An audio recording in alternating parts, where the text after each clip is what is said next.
everyone in the Brighten Your Life community. I'm making this video exclusive just for you because I actually had a special request. So last week I was at the amazing Sober in the City Scottsdale event, and I got to teach a workshop with my friend and fellow gray area drinking coach, Susan Larkin. Now, because we are gray area drinking coaches, our expertise and our passion is with the nervous system. So that's what we made our workshop about. Except we took it a little step further and we focused on emotional sobriety and relationships, actually. So one of the things that I taught during the workshop was Dr. Dan Siegel's hand model of the brain. So I wanted to share that with you all right now. So believe it or not, our hand is a great way to represent the brain. So if we look at where our wrist and our palm meet down here, that represents our amygdala, or the fear center, that sympathetic nervous part of the nervous system, the fight or flight.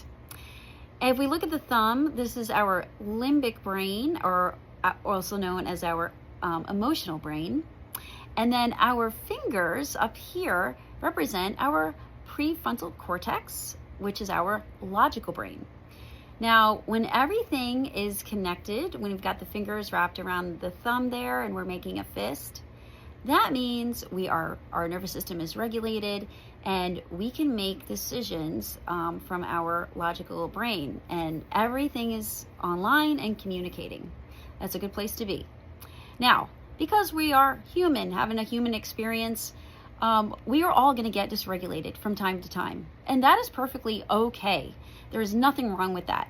You know, let's say you're driving and everything's fine, everything's hunky-dory, and all of a sudden somebody comes by and cuts you off.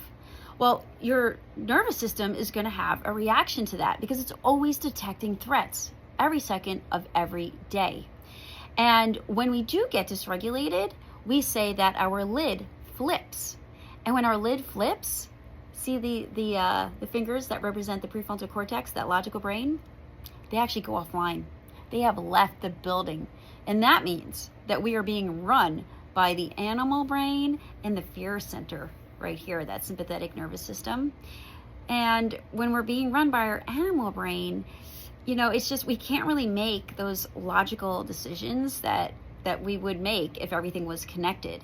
And as a result, we're also going to be a lot more reactive versus responsive to whatever situation we're in, whether we're in a car or we're engaging with friends and family members around us.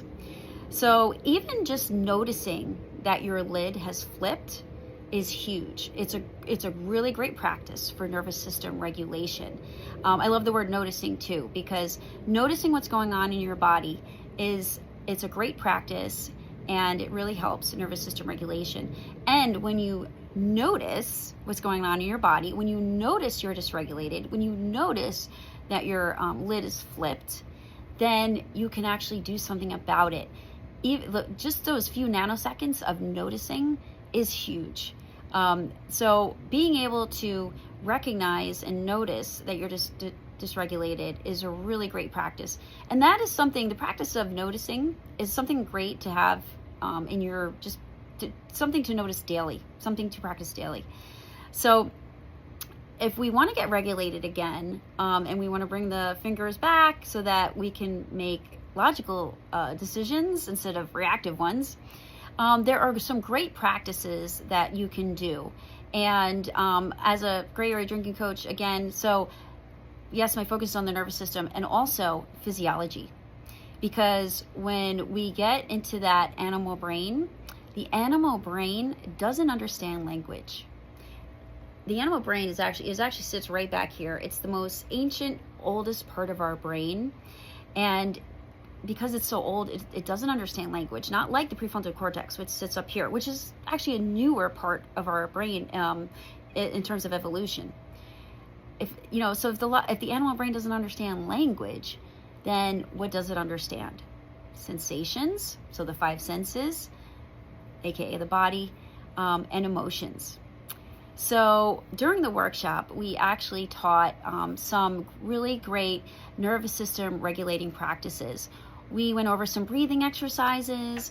We talked about grounding, centering, and orienting. We went through the love and kindness meditation. We talked about active listening, and even provided some validating statements. So I'm curious, do you have some favorite ways that you like to regulate your nervous system? I'm also curious, have you ever heard of the hand model of the brain? And, and another thing to think about, when you are dysregulated, what do you notice? What do you notice what's going on in your body? Is that something that you've been paying attention to? Does your heart start racing? Do you feel like you're shaking? Do you feel like you're clenching your jaw, right? Like, what is your body doing? So just a great thing to be aware of, and to practice every single day.